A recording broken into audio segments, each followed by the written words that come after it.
Alright, since I don't know how to properly start videos, I'm just gonna do so with a quick disclaimer. This video was written with the intention that you either A, watched my previous Macross retrospective, or B, are already familiar with Macross itself. I know I should try to make my videos as inclusive to new viewers as possible, but having to re-explain basic series elements like every character, what a Valkyrie is, what a Zentradi is, what a protoculture is, it would just get really redundant. So don't get mad at me in the comments if you don't know who Captain Global is, I tried warning you. Macross Do You Remember Love is a 1984 film produced by Studio Nue that serves as a movie-length adaptation of the original 1982 series Super Dimension Fortress Macross. After the absolute production hell the original series went through, you'd probably expect this segment to be a little more exciting, but honestly, this movie's production actually went pretty smoothly. After the massive success SDF garnered in both general viewership and toy sales, a movie was a no-brainer for Studio Nue and their sponsor Big West, who went and gave the team a whopping budget of 400 million yen, which for reference was the second most expensive anime project for its time. Due to the alleviated budgetary constraints and not needing to meet weekly deadlines, most of the staff who worked on the original series were willing to come back for this one, with original series creator and director Shoji Kawamori taking charge once again. This smoother production also allowed them to cut their losses with some of the less than stellar studios involved in the original series, like Star Pro with their iconic Minmay singing into a corn dog shot. I personally view DYRL as a sort of victory lap for the crew, as not only did Macross shape into something truly special, but it received enough acclaim for them to get a do-over of sorts. DYRL is, in my opinion, the definitive version of the original Macross story. It doesn't have that awkwardness of the early series, where it was still unsure of whether it wanted to be a rom-com or a dramatic war story. Nor did it have that lackluster 2 years later arc that they had to tack on at the end because they randomly got renewed for new episodes. So let's see how they managed to condense a 36 episode series into just one movie, while not only making it work, but even somewhat improving the original story. The first thing fans of the original will notice when starting DYRL is how they've completely redesigned the Zentradi. Well, before they kinda just looked like normal dudes. In this one, they're just full-on disgusting green alien creatures. I get that them looking more human probably makes more sense from a lore standpoint, considering both humans and Zentradi originate from the protoculture, but to me, these designs are not only just more visually interesting, but I think them looking so different from the humans makes the whole "maybe we aren't so different after all" message hit a whole lot harder. I also like how they gave the Zentradi their own language this time around, even if it is annoying to read because there's the Japanese subtitles and then above that is the English ones. But I can forgive it because it gave us the iconic catchphrase, "Yakute Kulcha!" But the changes don't end here, because they immediately show the Macross in space, Hikaru as a soldier with this rendition of the opening playing, but he doesn't even go Macross, so who really cares? And Minmay already as an idol performing "You fucking guessed it, it's back, baby!" Trust me, as a fan of the original series, these were very odd omissions at first.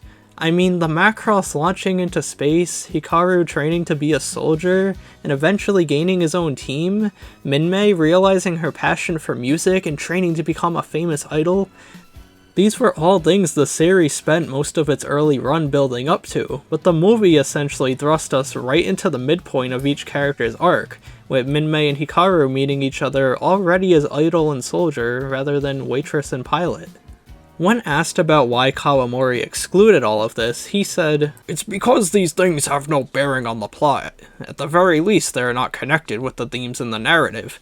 For example, if we explain the background of the war, there is a danger of it looking as if it's a story about war, which it isn't. It's a story centered on human drama." As I went through this movie, I began to see his vision more clearly. As he said, Macross isn't a story about war. While it's true these stories usually take place during a war, and they won't hesitate to show the horrors of it from time to time, the takeaway of this series has never been war is bad. Instead, it's always been humanity and its culture are good. The war setting is just a simple backdrop for this, as it's easier to convey the beauty of human resilience when they're in the middle of what should be the darkest period imaginable. The beauty of human culture has always been embodied through Minmay, who in my opinion is easily the strongest aspect of this film.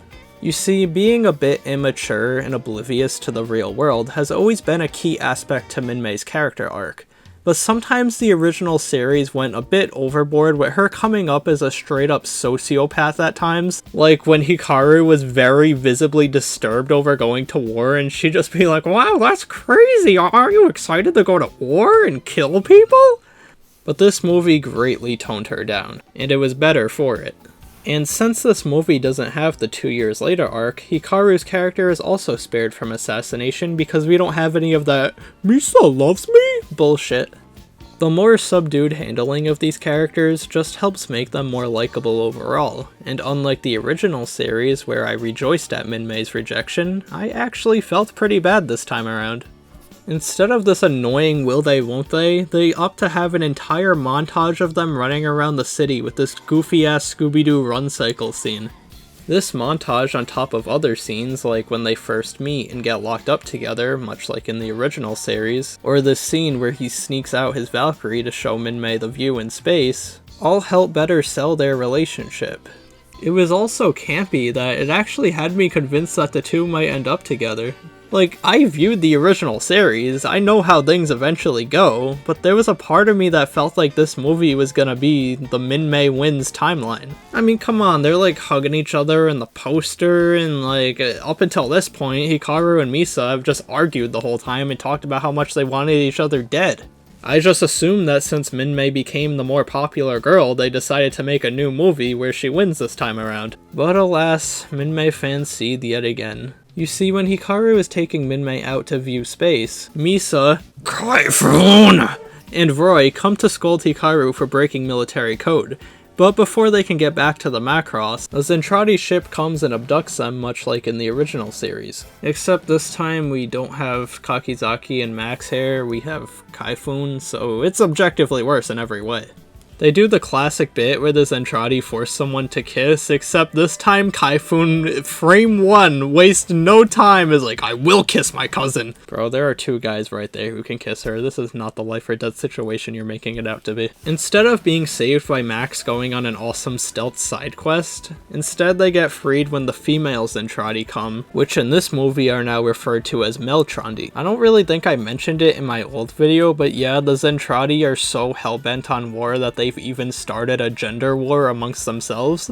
We also get a badass scene of Milia killing a bunch of guys because, yeah, she was a character they had to add. She doesn't really do anything in this movie, which is kinda sad, but hey, I'm glad she's here. However, as they try to escape, Minmay and Kaifun end up not being able to make it.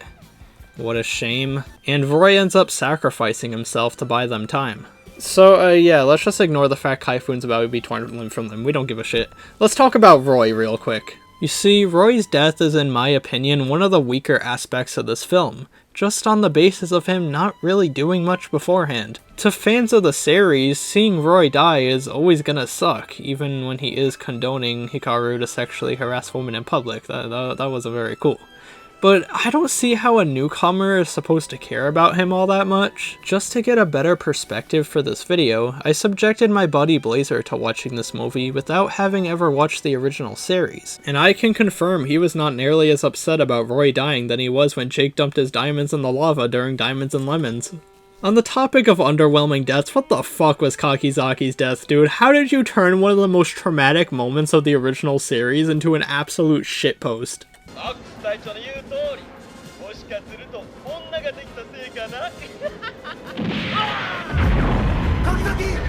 Anyways, after making their escape, they crash land on a desolate planet, which, after finding a UN base, they come to the horrific realization that this is Earth.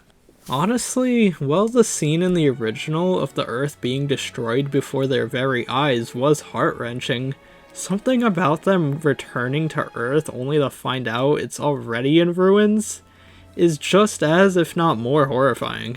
We get this absolutely haunting scene of Minmay singing her original Cinderella song from the original series, as Hikaru and Misa roam the remains of the Earth, desperately looking for any sign of life. With them having no way of launching back into space, they're stuck surviving with whatever they can scrounge up, which forces them to try and put aside their differences even if Misa is being really difficult at first. Also, Hikaru does this at one point, I don't know what his problem is. お母様は早くに亡くなられて、お父様も事故ですって。ああ、アクロバット中にミスって、ヒューンドンってね。I feel like this is also a good time to talk about the weird coloring in this movie. Like, for some reason, Misa's hair is sometimes just black, while Minmay's hair is this weird shade of green. Maybe it's just some weird stylistic thing, some lighting thing I don't know about, or hell, maybe the rip I was watching just has fucked up colors, but for as beautiful as this movie looks, this was super jarring at times. Anyways, as we get these scenes of Hikaru and Misa wandering the Earth, they find an ancient city which belonged to the proto-culture. For those of you who are too stubborn to watch the series, proto-culture, OG species, created Zentradi, created humans. Only humans retained culture, that's why Zentradi only know war. The series has explained this like 5 times now, therefore I shall explain it like 5 times now. Aside from the lore dumps, we do get these genuinely really nice scenes of Hikaru and Misa, where they pretend they're living in a little house together and they drink from these cups that have probably given them several diseases. And then they soon find an ancient manuscript with some illegible text on it, which coincidentally happens after a scene where the Zentradi show Minmay a very similar looking manuscript, which is said to contain a rhythm that has the ability to reconnect the Zentradi to the culture exhibited by their ancestors, and will thus drain them of their will to fight. I wonder if this will play into anything, I don't know. Anyways, after this, Hikaru and Misa basically seal the deal. Like, it's not like the original series where they just wait until the very last minute, like no, Hikaru and Misa are just boyfriend and girlfriend now. Also, the Macross is back. Look, Captain Global has model kits on his desk. Do you guys think that Captain Global invested in a God Hand Nipper? That's right, we're gonna segue again with saying a Zentradi fight breaks out. And this is where we get the absolutely embarrassing Kakizaki death. And they also speedrun the fuck out of Maximilia. He kinda just owns her in a fight and they fall in love after looking at each other. I know you can argue this was rushed, but it's not that different from the original series in all honesty. In that, they had a poorly animated knife fight in the park, he touched her chin, and they were married literally 30 seconds later. That's just how it works with these two, and it's hilarious every time. They are the best characters in the series. During the fight, Minmay, she doesn't really sing, she more so acapellas the Zentradi manuscript, and it does indeed drain them of their will to fight. They learn what the Yakde culture is, and they decide to make a pact with humans. But just like in the original series, the Zentradi we've seen up until this point are just a small part of a much bigger empire. And as they've been affected by the Yakde culture, the big Zentradi are coming in to put a stop to both of them. Well, that's a nice way to put an end to the war plot. Let's get some romantic drama now, because whoa, Hikaru is with Misa now! As Kawamori said, this series is just a dramatic love story with a war backdrop, so the entire third act is focused on Hikaru having to choose between Misa and Minmay. And this time I actually kind of feel bad for Minmay. She didn't even really do anything wrong. She was captured for Zentradi for months, and Hikaru just found someone else while she was gone. As the Zentradi Empire draws near, Misa continues trying to translate the manuscript she found in the proto-culture city. And this is when she realized that these are actually song lyrics that correlate with the tablet held by the Zentradi. But as soon as she comes to inform Hikaru of that, we get the classic romance misinterpretation scene, baby. But instead of Misa storming out in a fit, Hikaru's like, this is just a misunderstanding. And Minmay's like, a misunderstanding? And then she ends up storming out. This franchise's romances will always be a nightmare, and I love it for it. I feel like a 40-year-old mom watching an overly dramatic soap opera, but there's giant robots fighting aliens there. The series is fucking awesome. As Minmay storms off, Misa does the classic, "Go get her, you clearly love her more." But Hikaru, he doesn't pull any of that, "Wait, Misa loves me?" shit from the TV series. No, he goes up to Misa, he reassures her that Misa is the person he loves, but they still need Minmay to perform the ancient song, because otherwise the Big Zentradi Empire is gonna wipe out the Macross.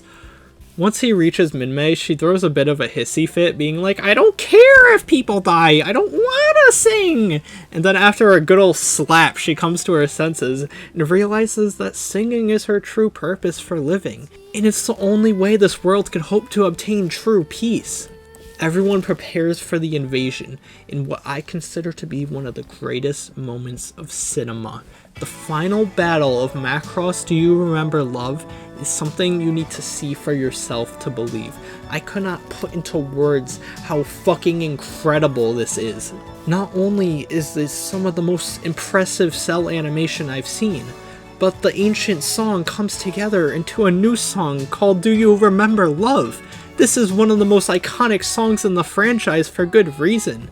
Despite just having her heart broken, Minmay is forced to sing a song about love. This song perfectly encapsulates Minmay's arc. She pours out her feelings to Hikaru one last time.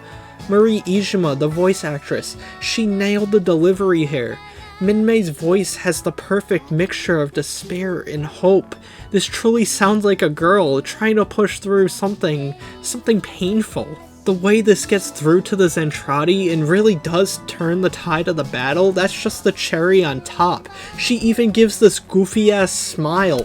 That smile, that's enough to warm my heart. I just can't express how powerful of a scene this is. All the fucking awesome mecha fights, this fucking awesome song, and then the shot, Hikaru flies in and he's about to finish off the leader, and then Minmay's projecting behind him, and this shot right here, this is the shot. This captures what is awesome about Macross in one simple shot. Fucking incredible. Fucking awesome. This series is so corny. This is so campy. This is stupid. But that's what Macross embraces. It's supposed to be a series that makes you feel good. A series that opens one's eyes to the beauty of humanity, of love, of culture. This scene alone defines why this has become one of my favorite franchises of all time. The follow-ups, they're all awesome in their own way, but nothing will hit as hard as Macross Do You Remember Love? And after such a long emotional journey, we get this lingering shot where Minmay and Misa just stare at each other in complete silence. They say so little, yet this scene says so much. There's no bitterness or contempt in either of their expressions. There's simply acceptance and reassurance. Things went how they went, and the best they can do is enjoy what they've been given. Misa will live her life alongside Hikaru, while Minmay will diverge on her own path to spread love throughout the galaxy through her music. After giving us such a breather, this movie sends us off with one last performance, Angel's Paint. If Do You Remember Love is Minmay bidding farewell to one chapter, then Angel's Paint is her welcoming a new one. She's now ready to move on, to begin her new life. While it might not be a more fleshed out experience in terms of world building, this movie is still, my opinion, the definitive rendition of the original Macross tale. Well, I'd still implore you to check out the original first, well, because it's still amazing in its own way, and I do think it helps you appreciate this movie more. Do You Remember Love did a better job conveying what the series had always set out to do. Macross has always been a character drama between Hikaru, Misa, and Minmay, and this movie improved that story exponentially, with the only cost being stuff that either didn't contribute to the main theme or actively hurt it. As I said before, this movie's not a replacement to SDF by any means. If you're one of those people who do value the war and the lore aspects of Macross, then you probably see this movie as a downgrade. But for people like me, and even Shoji Kawamori himself, the appeal of the series has always been in its character drama and expression of culture through the romance and music. If I want to watch a story about war, I'd simply go watch basically any other mecha anime. Or G Gundam, because that show's fucking awesome. If you for some reason have watched up until this point and haven't seen either SDF or DYRL, then you're probably fucking stupid because I just spoiled you on everything, dude. But you know what?